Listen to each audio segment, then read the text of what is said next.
जलचक्र आहे, पावसाचं पाणी जमिनीत पडलं पाहिजे, परंतु ते पूर्णच पाणी नदीद्वारे समुद्राला वाहून नाही गेले पाहिजे.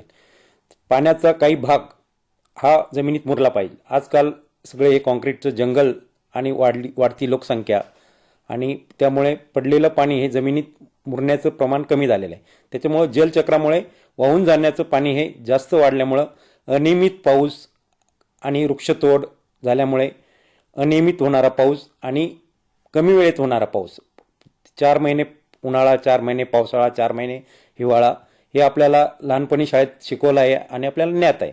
परंतु आता असं होत नाही. आता वर्षभरात हा 12ही महिने पाऊस पडतो आणि हे जलचक्र आता हे बिघडत चाललेलं आहे.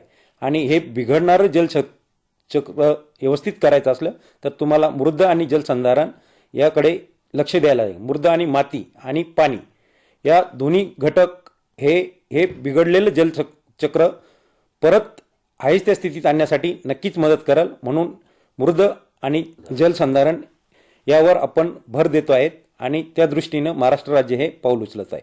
आपण शेतकरी आहेत तर आपल्या घरावरचं पाणी आपण रेन वॉटर हार्वेस्टिंगद्वारे आपण तिथं जमिनीत खड्डा घेऊन मुरू शकतो. ते वाहून जाणारं पाणी तिथंच जमिनीत मुरलं तर पाण्याची पातळी वाढेल.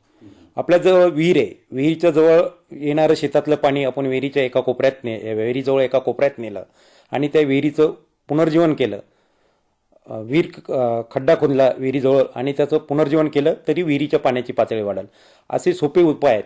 आपण शेतात एक बाजूला कोपऱ्यात खड्डा खोदला आणि त्याच्यात खाली दगड टाकले आणि नंतर मुरुम टाकला, त्याला जलतारा असं नाव आहे. हे मोठं अभियान पण महाराष्ट्रात बहुतेक जिल्ह्यामध्ये आज सुरू आहेत. असे छोटे छोटे उपक्रम आपण आपल्यापासून सुरू करू शकतो. शहरामध्ये पण प्रत्येक बिल्डिंग, प्रत्येक सोसायटीने रेन वॉटर हार्वेस्टिंग केलं पाहिजे. पाण्याची बचत केली पाहिजे.